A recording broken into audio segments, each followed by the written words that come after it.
SSC के English series में आप लोगों का फिर से स्वागत है। 11 सितंबर शिफ्ट 1 पहला है the following sentence has been divided into 4 parts. Identify the part that contains an error. Taylor, Richard and Francis place for the state basketball team. तो देखो इसमें गलती ये आ रही है कि टेलर, रिचर्ड एंड फ्रांसिस तीनों की बात कर रहा है कि वो तीनों जो है स्टेट बास्केटबॉल टीम के लिए खेलते हैं। तो जब ये प्लूरल हो गया तो इसलिए हम जो वर्ब यूज करेंगे वो भी प्लूरल ही यूज करेंगे। तो यहाँ पर V5 नहीं बल्कि V1 यूज करेंगे। Taylor, Richard and Francis play for state basketball team, इसलिए ये सेगमेंट गलत है। Select the most appropriate meaning of the given idiom. Pay an arm and a leg for something. तो pay an arm and a leg मतलब होता है बहुत expensive, बहुत महंगा। हो जाएगा पे a lot of money for something. The following sentence has been divided into parts. One of them may contain an error. As they driven through the dark, twisting lane down, which they had walked earlier, Lucius heard the whistling of the night air in his ears. तो देखो जब हम ये बोल रहे हैं कि जब वो लोग डार्क से जा रहे थे, यानी कि अंधेरे में जो है जब वो लोग ड्राइव कर रहे थे, तो यहाँ पे पास्ट की बात की जा रही है, लेकिन यहाँ पर हैड का यूज तो किया नहीं गया, यहाँ सिंपली बोला जा रहा है। तो हम यहाँ सिंपल पास्ट टेंस का यूज करेंगे। तो ड्राइव का जो V2 होता है वो ड्राइवन नहीं बल्कि ड्रोव होता है। ड्राइव का V3 होता है ड्रीवन। तो हो जाएगा यहाँ पे एज दे ड्रोव, इसलिए तुम्हारा ये सेगमेंट गलत है। यहाँ होना चाहिए एज दे ड्रोव। और देखो V3 का यूज हम तभी करते हैं जब पहले हैज या हैड लगा रहे, हैज हैव या हैड। जैसे यहाँ पर देखो दे हैड वॉक्ड अर्लियर, तो हैड के बाद V3 लगा, लेकिन यहाँ पर तो ऐसा कुछ लगा नहीं हुआ है, और लगा होता तो फिर ये सेंटेंस ही गलत बन जाता है। तो इसलिए होना चाहिए as they drove through the dark. Select the most appropriate synonym of the given word. Trivial. Trivial का मतलब होता है मामूली सा, तुच्छ। तो इसका सिनोनिम हो जाएगा माइनर। माइनर मतलब भी छोटा या मामूली सा। इसके अलावा फेटल का मतलब होता है घातक, जानलेवा। डिसिसिव का मतलब हुआ निर्णायक, और फॉर्मल का मतलब औपचारिक। नेक्स्ट है select the most appropriate word to fill in the blank. Ministry of Education has announced that students can blank the board examinations twice. यानी शिक्षा विभाग ने अनाउंस किया है कि स्टूडेंट्स जो हैं वो 2 बार बोर्ड परीक्षा दे सकते हैं। तो देखो हिंदी में हम बोलते हैं कि परीक्षा देना, लेकिन जब इंग्लिश में हम इस चीज को कन्वर्ट करते हैं तो उसे हम टेक एन एग्जामिनेशन कहते हैं। परीक्षा देना की इंग्लिश टेक एन एग्जामिनेशन होता है, तो इसलिए यहाँ पर टेक हो जाएगा। Students can take the board examinations twice. भले ही हिंदी में परीक्षा देना बोलते हो, लेकिन इंग्लिश में टेक होता है। Select the most appropriate meaning of the underlined idiom in the given sentence. A man of character, he stuck to his guns even in the most difficult situations. तो ये जो इडियम है stuck to his guns, तो ये idiom है stuck to once guns. इसका मतलब होता है किसी भी स्थिति में अपने विचारों पर अड़े रहना, अपने विश्वास पर अड़े रहना। इसके लिए हम बोल सकते हैं to stand firm against all difficulties and challenges, यानी सामने कितनी ही विपत्ति आ जाए, कितनी ही बड़ी कठिनाई भरी परिस्थिति आ जाए, लेकिन वो अपने विश्वास पर, अपनी राय पर जो है अडिग रहता है।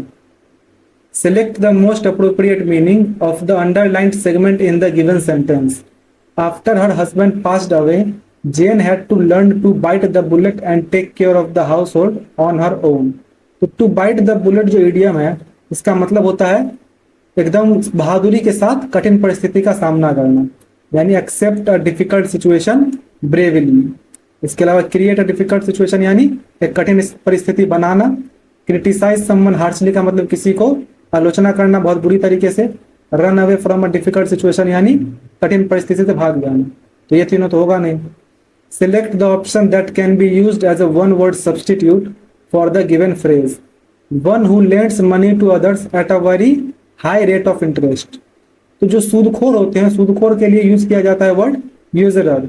यूजरर मतलब होता है सूदखोर, जो ऊंची ब्याज दर पर पैसा उधार देते हैं। इसके अलावा क्यूरेटर मतलब होते हैं संग्रहाध्यक्ष, यानी कि जो भी चीज संग्रह करने वाला, जो संग्रह किया जाता है या कला प्रदर्शनी होती है, तो उसको देखभाल करने वाला जो व्यक्ति होता है उसे कहते हैं क्यूरेटर। इसके अलावा बैंकरप्ट यानी दिवालिया, जिसके पास कर्ज चुकाने के लिए पैसा ना हो। न्यूमिस्मेटिस्ट यानी मुद्रा शास्त्री, जो सिक्कों पर अध्ययन करता है। Parts of the following sentence have been given as options. Select the option that contains an error. The platinum is a precious metal. तो देखो यहाँ पे जनरल सेंस में बोली जा रही है कि कि प्रीशियस जो है, प्लेटिनम जो है वो एक प्रीशियस मेटल है, इसलिए इसमें हम द का यूज नहीं करेंगे। और वैसे भी प्लेटिनम एक अनकाउंटेबल नाउन है, तो इसके साथ जो है हम द का यूज नहीं करेंगे। जैसे सोना चांदी ये सब जो होता है ना, सोना चांदी पानी प्लेटिनम, तो इन सब के साथ हम द का यूज नहीं करते हैं जनरल सेंस में। अगर उसे विशिष्ट बनाया जा रहा है तब द का यूज करेंगे, लेकिन यहाँ पर इसे विशिष्ट नहीं बनाया गया, तो इसलिए यहाँ पर हो जाएगा platinum is a precious metal, इसलिए ये सेगमेंट गलत है। Select the most appropriate option to fill in the blank. All praised him when he soared in the business world, but the same people blank him when he failed in business.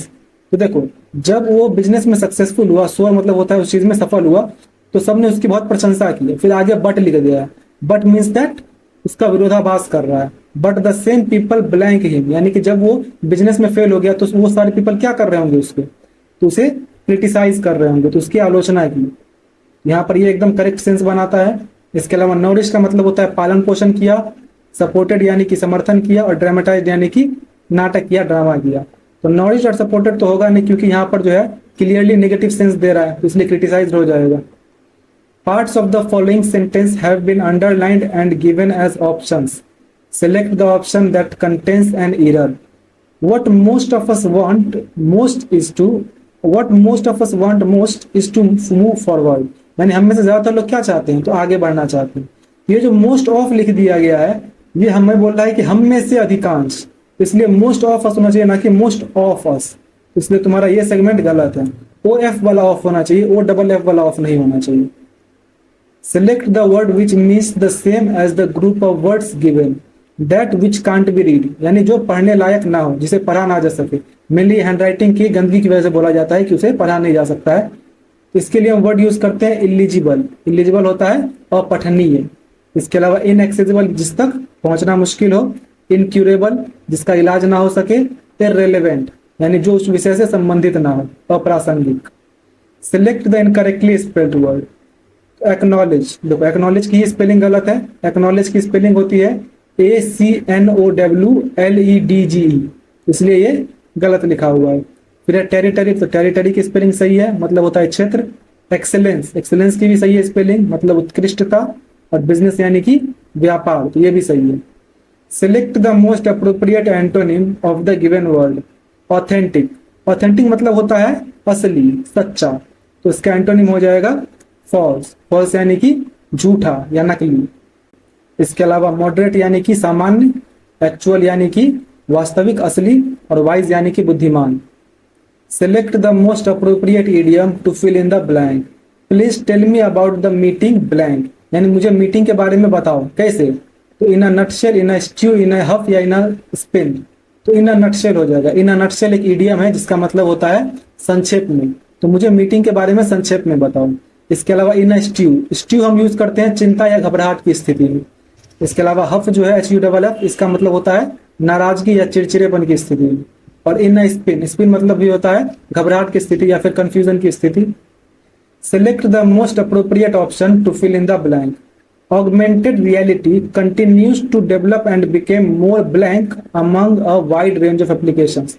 तो यहाँ पे augmented reality जो है AR, उसके बारे में क्या बोल रहा है कि वो जो है विकसित होती ही जा रही है और क्या बन जा रही है, और ज्यादा।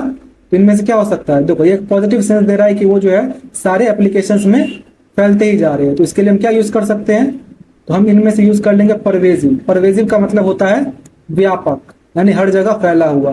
तो AR का यूज जो है वो ज्यादातर एप्लीकेशंस में किया जा रहा है, इस सेंस में ये दे रहा है, इसलिए हम परवेजिव का यूज करेंगे। इसके अलावा रेयर, रेयर मतलब होता है दुर्लभ, जो कम पाया जाता है। एमिकेबल, एमिकेबल यानी कि मैत्रीपूर्ण, तो ये तो इस कॉन्टेक्स्ट में ही नहीं बैठता है। आइडियलिस्टिक यानी आदर्शवादी, ये भी इस कॉन्टेक्स्ट में नहीं बैठता है। Select the incorrectly spelled word. Grammar एकदम सही लिखा हुआ है, मतलब व्याकरण। प्लीजेंट, प्लीजेंट सुखद, एकदम सही लिखा हुआ है। फैमिलियर यानी कि परिचित, ये भी सही लिखा हुआ है। ऑफुल, देखो ऑफुल की स्पेलिंग होती है AWFUL, तो ये जो ई लिखा हुआ है ये नहीं आना चाहिए था। और ऑफुल का मतलब होता है बहुत बुरा या फिर भयानक के सेंस में। Select the incorrectly spelled word in the given sentence. The handloom shop at the ring road has many kinds of bags such as paper, leather, cloth and canvas। तो देखो इसमें कैनवास की स्पेलिंग गलत है। इसमें क्या बोल रहा है कि उस दुकान वाले के पास किस तरह के बैग्स हैं, तो पेपर के भी है, लेदर के भी है, क्लॉथ के है और कैनवास के भी है। कैनवास मतलब होता है मोटा कपड़ा। तो कैनवास की स्पेलिंग होती है CANVAS, इसलिए तुम्हारा ये इसका स्पेलिंग गलत है। फिर पेपर सही है, मतलब कागज। लेदर यानी कि चमड़ा, ये भी सही है। क्लॉथ यानी कपड़ा, ये भी सही है। Select the most appropriate option to fill in the blank. A या an blank fellow can not become an ideal teacher. तो कौन एक आदर्श शिक्षक नहीं बन सकता है? तो आइडल, आइडल मतलब होता है आलसी व्यक्ति। तो ऑब्वियस सी बात है, एक आलसी व्यक्ति एक अच्छा टीचर नहीं बन सकता है। इसके अलावा भी देख लेते हैं। ब्राइट यानी कि होशियार बच्चा, तो होशियार तो बन ही सकता है। इंटेलिजेंट यानी बुद्धिमान, वो भी बन सकता है। और ऑनेस्ट यानी ईमानदार, तो वो भी बन सकता है।